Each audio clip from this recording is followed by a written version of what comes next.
Hey everyone, welcome back. Today we are looking at adding text links in WordPress. Firstly, you'll need to create a new post or page, or simply edit an existing one.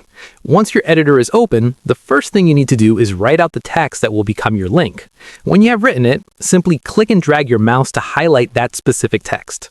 Next, click on the link icon, which looks like a small chain located up in the toolbar. This will open a text field where you need to enter the full URL of your link.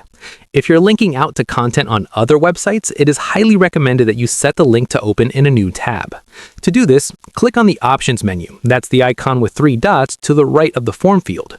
From there, click the toggle switch labeled Open in New Tab. You'll know it's in the On position when the switch turns blue. To finish up, just click the arrow icon to submit the link.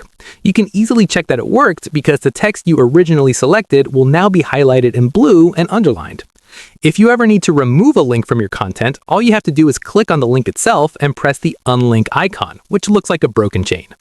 If you found this quick guide helpful, make sure to hit that subscribe button, drop a like on the video, and let me know in the comments what you want to learn next.